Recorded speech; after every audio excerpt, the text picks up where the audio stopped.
ఏంది పెద్ద మనిషి ఎప్పుడు చూసినా ఈ ప్రజాభవన్లో కనిపిస్తున్నావు గుస్సా అవుతున్నావు సీఎం కూడా గుస్సా అవుతున్నామంటే సార్ నేను ఒకటే చెప్తున్నా, మాకు ఒప్పుకున్నాయి మేనిఫెస్టోలో పెట్టినాయి అధికారంలోకి రాక ముందుకు కడపలో తలకాయ పెట్టి బతులాడినవు రేవంత్ రెడ్డి. నువ్వు ఏం తక్కువ చేసి ఇస్తుండా? పింఛన్లు ఇస్తుండా, ఉద్యోగాలు ఇస్తుండా, రాజీవ్ వికాసం అని పెట్టినావు. ఎవరికి ఇస్తున్నావు? స్థానిక ఎమ్మెల్యేకి ఏం అవసరం? జిల్లా కలెక్టర్ చేయాలి అది. SC ST BC minority ED ఉన్నారు, ఎంపీడీఓ గారు పంపిస్తారు మీకు లిస్టు వెరిఫికేషన్ చేసి ఆడికెళ్ళి కలెక్టర్ గారు చేయాలి. నువ్వు ఎమ్మెల్యేకి ఎందుకు పెట్టుకున్నావా? ఎమ్మెల్యేకి ఎందుకు పెట్టుకున్నావు అంటే బీఆర్ఎస్ ప్రభుత్వం ఉన్నప్పుడు ఏం చేసిండు? దళిత బంధు, తర్వాత ఏంటంటే ఎస్టీ బంధు, బీసీ బంధు, మైనార్టీ బంధు అని అందరు తీసుకుపోయి పార్టీ కార్యకర్తలు 10 లక్షల రూపాయలు ఇచ్చుకున్నావు. మరి కత్తిమ చేయడానికి తెలంగాణలోనికి ఎవరికి ఇచ్చినావు నువ్వు? ఈయన కూడా అంతే. మరి ఎమ్మెల్యేకు లిటికేషన్ ఉందంటే మరి ఇక వీళ్ళంతా అవలగాలి. 12 లక్షల మంది అప్లై చేసిన నిరుద్యోగులు. నువ్వు వికలాంగులకు సంబంధించి నేను వచ్చింది. వికలాంగుల పెన్షన్లు ఇవ్వాలి, ప్రభుత్వం ఉద్యోగాలు ఇవ్వాలి. తర్వాత ఏంటంటే రాజీవ్ యువ వికాస్ పథకం కింద అర్హులైన వికలాంగులకు అందరికీ లోన్లు ఇవ్వాలని చెప్తున్నాను. పెన్షన్లకి ఎక్కడ వస్తున్నాయి? 4,000 రూపాయలు నువ్వు ఇచ్చావు. ఏమన్నా కేసీఆర్ ప్రభుత్వం ఉన్నప్పుడు ఇచ్చారు. నీ ముఖానికి ₹1 పెంచాలి. పెంచుతాడు గాలి మాటలు, బట్టవాది మాటలు అవన్నీ. సీఎం అయినాడు గట్టినే ఉంటాడా? 6,000 పదహారు ఇస్తాడు మోదవారి. ఆయన 6,016 రూపాయలు ఇస్తాను. ఇప్పటికి రూపాయి గతలేదు అంటారు. ఎందుకన్నారు? మేము ఓట్లు వేస్తేనే గెలిచినావు కదా నువ్వు. మేము ఓట్లు వేస్తేనే గెలిచినావుగా, లేకపోతే ఎవడేసింది నీకు ఓట్లు? ప్రజలే కదా, తెలంగాణ ప్రజలే కదా, వికలాంగులకు కూడా వేసినాం కదా. మరి నువ్వు మోదావరిగా మాట్లాడితే ఏం చెప్పాలి? నేను పోయినప్పుడు అపాయింట్మెంట్ ఇవ్వవు. నీకేమైనా విఐపీలు కావాలి, రాజకీయ నాయకులు కావాలి, కోటీశ్వరులు అయితే అపాయింట్మెంట్ ఇస్తావు, వికలాంగులకు అపాయింట్మెంట్ ఇవ్వవు. మరి వికలాంగుల దగ్గరకు వచ్చి కాలు ఎందుకు మొక్కుతావు నువ్వు? ఓట్లేరు అని స్థానిక ఎమ్మెల్యేలు ఎందుకు మొక్కుతారు? వచ్చి ఇంటింటికి తిరిగి దండం పెడతారు ఎందుకు అలా? మరి అందుకనే తగిన బుద్ధి చెప్తాం. రేవంత్ రెడ్డి గారికి నేను చెప్తా ఉన్నా, ఇప్పటికైనా రిక్వెస్ట్ చేసి చెప్తున్నా, స్థానిక సంస్థ ఎన్నికలలో నీ సంగతి ఏందో చూస్తాం. 2028 ఎలక్షన్లలో నిన్ను తుక్కు ఓడించకపోతే వికలాంగుల శాపం తల్లి నువ్వు పోతావు అని చెప్తాను నేను. ప్రజాభవన్ పెట్టారు కదా మీకోసం, ఏమంటారు? ప్రజాభవన్ పెడితే తీసుకునే కాగితాలు చెత్తకుండా చేస్తారు. ఏం పాస్ అయితే వాళ్ళ ఇచ్చిన పేపర్లు రండి, ఎక్కడో ఒక్కటి కూడా అమలు అయింది లేదు. అది సాల్వ్ అయితే నేను ఎందుకు మాట్లాడతా ఈ విషయం? నేను ఎందుకు మాట్లాడతా? ఒక యూనియన్ లీడర్, నేను తెలంగాణ రాష్ట్ర వికలాంగుల యూనియన్ లీడర్. నేను ఎన్నిసార్లు మీరు మీడియా ప్రతినిధులు మీరు అంతా చూస్తూ ఉన్నారు, ఎన్నిసార్లు చెప్తా ఉన్నా. గవర్నర్కు లెటర్ ఇచ్చిన, తర్వాత క్యాబినెట్లో ఉన్న మంత్రులకు కూడా అందరు కలిసిన, మా వికలాంగుల శాఖ మంత్రి సీతక్క కూడా కలిసిన. బాబు సాల్వ్ చేస్తాం. ఎప్పుడు సాల్వ్ చేస్తాం? మంత్రి ఉన్నారు అంతే. ఇచ్చిన దరఖాస్తు తీసుకుంటే అలా పిఏ ఎక్కడ వేస్తారో ఏం కదను, ఆ సమస్య పరిష్కారమే లేదు. అయితే మేమెందుకు మాట్లాడతాం? ఇప్పుడు ఒకవేళ నువ్వు పెన్షన్ ఇచ్చినట్టయితే మేమెందుకు నీ మీద దుష్ప్రచారం చేస్తాం? చేయం కదా. ఇంకా పొగుడుతాం, పాలాభిషేకం చేస్తాం, అన్ని రకాలుగా అది చూస్తాం. కానీ నువ్వు ఇచ్చిన మాటలు గాలికి వదిలేసినావు, వికలాంగులను గాలికి వదిలేసినావు అంటే నువ్వు ఎంత మూర్ఖుడవో మాకు ఇప్పుడు అర్థమైంది. అప్పులు ఉన్నాయంటే మాకేం సంబంధం? అప్పులు ఉన్నాయంటే ప్రజలే తెరిపేదిగా, నువ్వు తెరుపుతావా? అప్పులు తెచ్చినా ప్రజలే తెరుపుతారు కదా. కేసీఆర్ అప్పులు చేసినా ప్రజలే తెరుపుతారు, లేకపోతే కేసీఆర్ తెరుపుతారా, లేకపోతే రేవంత్ రెడ్డి తెరుపుతారా? ఆర్బీఐ నుంచి మన 11,000 రూపాయలు తెచ్చినావు, 11,000 కోట్ల రూపాయలు తెచ్చినావు. మాకు వికలాంగులకు ఈయన ఆయన అని చెప్పినావు. అవి ఎక్కడో దులిపేసిన కథం. ఈ స్కీమ్ పెట్టినా ఆ స్కీమ్ పెట్టినా అని. మరి మాకు కూడా చేసుకో. ఒక 1,000 రూపాయలు చెప్పారు, 6,000 పదహారు ఇస్తాను, 5,000 పదహారు చెప్పారు, సంతోషపడుతుంటే. ఇంకా 1 ఇయర్కి మళ్ళీ 1,000 రూపాయలు ఇచ్చేవి. సంవత్సరంన్నర అయిపోయింది, ఇప్పటికీ వికలాంగులకు న్యాయం చేసింది లేదు. ఏది లేదు. ఆయన సంగతి ఏందో స్థానిక సంస్థ ఎన్నికలలో చూసుకుంటాం. మేము చూసుకొని ఆయన గద్దె దింపుడే ఖాయం. మేము ఏ పార్టీ వాడు మాకు సపోర్ట్ చేసింది కాదు, ఏ పార్టీ వాడు నేర్తో వచ్చింది కాదు. మేము మా వికలాంగ ఆల్ ఇండియా వికలాంగుల యూనియన్ ఉంది. మా తెలంగాణ రాష్ట్రం నుంచి లక్షలాది మంది వికలాంగులు ఉన్నాం. మేము ఇలా రోడ్డులో పడ్డాం. మమ్మల్ని ఆదుకునే ప్రభుత్వమే లేదు. మోసం చేసి కంపల్సరీ మోసం చేసిండు. 1 తారీఖు నుంచి 5 తారీఖు వరకు పింఛన్లు అంటే నువ్వు పెంచకున్నా సరే నాయన ఉన్న పింఛన్లు ఇవ్వమంటారు. నీ ఎమ్మెల్యేకి మాత్రం 1 తారీఖే నీ అకౌంట్ వేస్తావు. జీతం పడుతుంది ఎమ్మెల్యేలకు, ఎంపీలకు. మరి అడక తింటారు వాళ్ళు అడక తింటారు. మేము రోడ్డు మీద అడక తింటాం కాబట్టి వాళ్ళు కూడా చెదరగడ్డ పిడిచిపోయి అడక తినాలి అసెంబ్లీ ముందర. అట్లా నేను చెప్తున్నాను కదా, అది నీకు తగిన గుణపాఠం చెప్పేది ఖచ్చితంగా స్థానిక సంస్థ ఎన్నికలలో నీకు తగిన గుణపాఠం చెప్తాం. నేను చెప్తున్నా, వికలాంగుల యూనియన్ ప్రెసిడెంట్గా చెప్తున్నా, ఇప్పుడైనా కళ్ళు తెరిచి వికలాంగుల న్యాయం చేస్తేనే మంచిది. నువ్వు లేకపోతే మా పాపం తలిగి, అనాథల పాపం తలిగి నువ్వు గాలిలో కొట్టుకుపోతావు అని చెప్తున్నాను నేను. ఇది ఖచ్చితంగా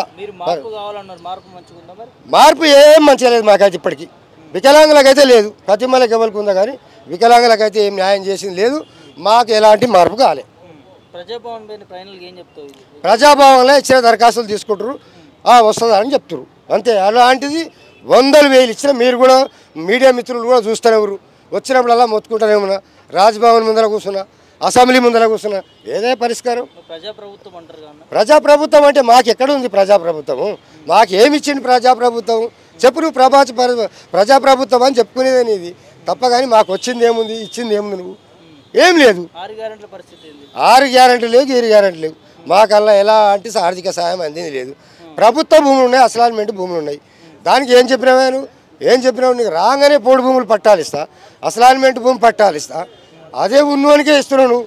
10 ఎకరాలు 100 ఎకరాలు ఉన్నా పట్ట భూమి వరకే మళ్ళీ పాస్బుక్లు ఇస్తున్నావు తప్ప నీ భూభారత చట్టంలో ఏమైనా ఆప్షన్ పెట్టినావా? ప్రభుత్వ భూములకు సంబంధించి ఆప్షన్ పెట్టినావా? పోడు భూములకు సంబంధించి ఆప్షన్ పెట్టినావా? నువ్వు పాదయాత్ర తిరిగేటప్పుడు ఏమేం చెప్పినావు నువ్వు? పోడు భూములు పట్టాలిస్తా, అసైన్మెంట్ భూములు పట్టాలిస్తా, అమ్ముకునే అవకాశం చేస్తా, ఆడపిల్లలు పెళ్లికున్నారంటే రకరకాలుగా మాట్లాడినావు. ఏతల మాటలన్నీ ఎక్కడ పోయినా రేవంత్ రెడ్డి? ఎక్కడ పోయినా నీ మాటలన్నీ? ఏతల మాటలు మరి అవి చేతులతో చూపించాలి. నువ్వు ఏతల మాటలు మాట్లాడు కాదు.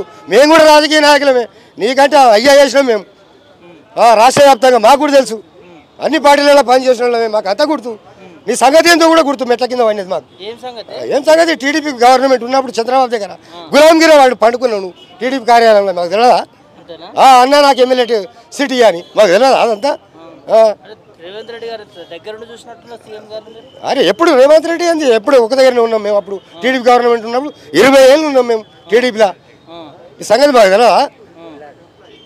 చంద్రబాబు ఎట్లా గీకిలాడేది, ఎట్లా బతలాడేది అంతా గుర్తు మాకు. కష్టపడి పైకి వచ్చిందా ముఖ్యమంత్రి?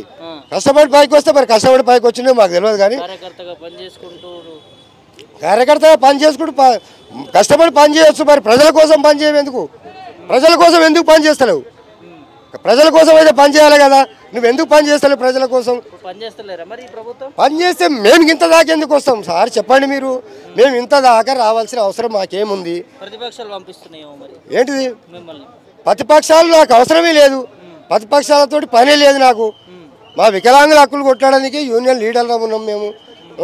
ఇలా రాష్ట్ర ప్రభుత్వం కాదు, కేంద్ర ప్రభుత్వం నరేంద్ర మోడీ కూడా భయపడాం మేము. 3% ఉన్న రిజర్వేషన్ నరేంద్ర మోడీకే భయపడలే. ఢిల్లీలో వారం రోజులు మొత్తం ఆర్టీసీ, గీటీసీ, రైల్వే అన్నీ బంద్ చేసిన వాళ్ళం మేము. 3% ఉన్నది 4% చేసిన నరేంద్ర మోడీ పిలిపించి బతలాడి. మరి నీకు భయపడతామా? ఇలా దేశ ప్రధానికే భయపడలే మేము, ఇలా నీకు భయపడతామా మేము? కాబట్టి ఏంటంటే వికలాంగ సమస్యలు ఏది ఉన్నా నేను చెప్తున్నా, సీఎం రేవంత్ రెడ్డి గారు నీ ప్రజాప్రభుత్వం అంటున్నావు, వికలాంగులకు మోసం చేసినావు. దీన్ని తక్షణమే విరమించుకొని నువ్వు ఏం న్యాయం చేస్తావో ఏమో అది నీకే వదిలేస్తున్నావు. లేకపోతే రేపు పరిస్థితి ఎట్లా ఉంటాయంటే ఇక అది స్థానిక సంస్థ ఎన్నికల నుంచి రాబోయే అసెంబ్లీ ఎన్నికల వరకు నీ సంగతి ఏందో చూస్తాం. నిన్ను తుక్కు ఓడించేది మా బాధ్యత. నువ్వు తట్టబుట్ట వరకు పోవాల్సిందే, అది మేము ఫిక్స్ అయినాం. నీతోటి ఏది కాదు, నీతోటి అయ్యేదే కాదు. సన్న బియ్యం ఇస్తున్నావు, సన్న బియ్యం ఇచ్చినావు. సన్న బియ్యం ఏముంది? మొత్తం గంజి అంబలి బంక. ఆయన తినొచ్చినంటాడు, పోయి ఈడ తినొచ్చినట్టు రెవెన్యూ శాఖ మంత్రి అంటాడు పొంగిలేడు శ్రీనివాసరెడ్డి. ఈడ మంచిగా ఉంది అంటాడు ఆయన. సీఎం పోయి ఆడ తినొచ్చినంటాడు. ఒక్కసారి నీ ఇంట్లో వండిపించుకొని తినసుడు. మేము తింటున్నాం కదా, మాకు తెలుసు అది. ఒక్కసారి వండిపించుకొని తినసుడు. ప్రజల మధ్యలో తింటారు. ఏదంటే టూప్ టాప్ అంతే. మీడియా చూపించాలి, వార్తలలో గొప్పగా ఉందని చూపించుకోవాలి మనం అంతే. నువ్వు వండిపించుకొని తినసుడు, నీ ఇంట్లో వండిపించుకొని తినసుడు. అవి ఎట్లా ఉన్నాయి ఆ బియ్యం? అవి ఎట్లా ఉన్నాయి? అరే అందరు తింటారు సార్. నేను ఏం చెప్తున్నా, మేము తిన్నాం కదా, మేము రోజు అవే తింటున్నాం కదా. అవి ఎట్లున్నాయి మాకు తెలియదా? మేము వ్యవసాయం చేసిన వాళ్ళం, మాకు అంతా తెలుసు ఏ పంట ఎట్లా పండుతుంది, ఏం కథ అనేది మాకు అంతా గుర్తు క్లారిటీగా. నువ్వు తిన్నావని గొప్పలు చెప్పుకున్నాడు కాదు, ఆ తిన్నది ఏంటంటే పబ్లిక్ ముందర చెప్పడానికి కోసమే తిన్నావు నువ్వు అంతా చెప్తా. కానీ అది ఎలాంటి ఉపయోగం లేదు. దాన్ని కూడా రద్దు క్యాన్సిల్ చేయండి. మంచి బియ్యం ఇవ్వండి. సన్న బియ్యం ఇస్తున్నావు కదా, అవే సన్న బియ్యం ఈ నెల ఇచ్చినావు. మొత్తం ఆ బియ్యం మొత్తం ఖరాబ్ అయినాయి. మొత్తం ఇట్లా గట్గా అన్నం అంతే గట్గా ఉంది. అందుకనే ఇప్పుడు వచ్చే నెలనన్నా మంచి బియ్యం ఇవ్వండి, పరువును వాడబెట్టుకోండి. లేకపోతే అవి తీసుకొచ్చి సీఎం క్యాంప్ ఆఫీస్ ముందరనే వస్తాను, ఈయనే వస్తాను. తెచ్చి ఈడా సెక్రటరియట్ కాడ వస్తా. అవి తీసుకొచ్చి 1 కేజీ బియ్యం తెచ్చి ఈడ వస్తా. ముఖ్యమంత్రికి ఏం చెప్తున్నాం, వికలాంగుల సమస్యలు పరిష్కరిస్తేనే మంచిది. లేకపోతే ఇక నీ సంగతి ఏందో మేము చూసుకుంటాం. తప్పకుండా ఆయన ఏం చేస్తారా, రాష్ట్ర డీజీపీకి ఆదేశాలు జారీ చేసి ఒక క్రిమినల్ కేసు పెట్టి జైల్లో పెడతాడు అంతే. ఆయన చేసే పని చేతగానికి ఏం పని వస్తుంది? గవే మరి చేతగాని పనికి అదే చేస్తాడు. కలిసే ప్రయత్నం చేయకపోయినా ముఖ్యమంత్రి మరి ఇంత ముఖ్యమంత్రిని అడగలవనిస్తారు సార్. ఆయనకి ఐపీ ఇప్పుడు వాళ్ళకి మంచి లీడర్లు కావాలి, ఐటీ కంపెనీలు కావాలి, కోటీశ్వరులు కలవనిస్తాడు. పేదలను ఎందుకు కలవనిస్తాడు? ఈయన ఏం చెప్పిండు, ఇప్పుడు ప్రజాభవన్ అని చెప్పిండు. ప్రజాభవన్లో ఎనీ టైం ఉంటాడు. ఉన్నాడా? ఒక్కనాడు వచ్చిండా? ఆయన ముఖానికి ఒక్కనాడు వచ్చిందంటే ఇప్పుడు ఆగలేడు. డిప్యూటీ సీఎం ఉంటుండే అంటుండు. ఆ డిప్యూటీ సీఎం మరి ఎడ ఉన్నాడో ఏ మూలకు దాచుకున్నాడో నాకు అయితే తెలియదు. బట్టి విక్రమార్క ఆయన కాంగ్రెస్ పార్టీ కార్యకర్తలకు వస్తేనే దగ్గర పిలుచుకొని మాట్లాడతారు. ఏంటన్నా 15 రోజులకు 10 రోజులకు వస్తాయి. మరి మమ్మల్ని ఏడ కలవనిస్తారు వాళ్ళు? మమ్మల్ని ఎందుకు కలవనిస్తారు వాళ్ళు? ఎట్లా ఎందుకు కలుస్తారు? ఓట్లప్పుడు ఇంటింటికి తిరుగుతారు. బహిరంగ సభలు పెట్టినప్పుడు రారి తమ్ముడు ఈ యూనియన్ లీడర్ ఆ యూనియన్ లీడర్ అని చెప్పి స్టేజ్ మీదకి వచ్చి చేతిలో చేయి కలుపుతారు, ఒక సాల్వ కలుపుతారు. ఎందుకంటే ఓట్లు గుంజుకోవాలి, సీట్లో కూర్చోవాలి. నీ సీట్ ఎట్లా ఊడగొట్టాలో మాకు తెలుసు. అంతే. కేసీఆర్ కూడా తుక్కులో ఊడిచ్చినాం. నువ్వు పెద్ద గొప్పవావా? తెలంగాణ ఉద్యమం చేసిన కేసీఆర్ని తుక్కులో ఊడగొట్టిన 40 సీట్లకు పరిమితం కాలే. నువ్వెంత పెద్ద లెక్క? ఆయన ఉంది ముందల ముసర్ల పండుగ. ఆయన చెప్పదలుచుకుని నేను రేవంత్ రెడ్డికి ఇప్పటికైనా దయచేసి అంతకాడికి తెచ్చుకోకు, వికలాంగుల సమస్యలు పరిష్కరించామని చెప్తున్నా. లేకపోతే నీకు పనిష్మెంట్ ఎట్టి ఇవ్వాలని అట్టిస్తాం. నీ కేసులకు భయపడుతున్నాం కాదు. నీ ఆర్మీ పోలీసులు కానీ, నీ బెటాలియన్ పోలీసులు కానీ అటువంటి ఏగి తీయని. ఇప్పుడు అటువంటి పోలీసులతో ఏగి దెబ్బలు తిని జైల్లో పాలై ఉద్యమం నడిపించిన వాళ్ళం మేము. ఇవాళ జైలుకి పట్టించిన పోయి మంచిగా సెల్లపల్లి జైలు హాయిగా తింటాం, 4 రోజులకు వస్తాం. అయినా వదలం నిన్ను. ఇంకెందుకు భయం? నీకు భయపడతావా మేము? నువ్వు మాకు భయపడి పని చేయాలి. మాకు భయపడి ప్రజలకు తలంగి పని చేయాలి. నువ్వు సీఎం ముఖ్యమంత్రి అయితే ప్రజలకు తలంగి పని చేసిన నెంబర్ 1 సీఎం. కేసీఆర్ అరలో దాచుకున్నావు, మరి నువ్వేడ దాచుకున్నావా? ప్రగతి భవన్లు ఎక్కడ పడినావు? నువ్వు సెక్రటరియట్లు ఎక్కడ పడినావు? నువ్వు కలవరిస్తున్నావు అన్న. నీకు కావాల్సిన ఆదాయం కోసం ఎవరెవరైతే విఐపీలు కోటీశ్వరులు వస్తారో వాళ్ళకు ఒక శాలువ కలిపి కథ ఇది అగ్రిమెంట్ అది అగ్రిమెంట్ దానికోసం ఆదాయం చూసుకుంటావు. కానీ పేద ప్రజలు ఎక్కడైనా కలిసిరా? ఇంతమంది 1000 మంది వస్తారు ఇక్కడ ప్రజావాణి మీటింగ్లో. ఒక్కరైనా కలిసిరా అడగండి. రోజు వారంలో 1000 మంది వస్తారు.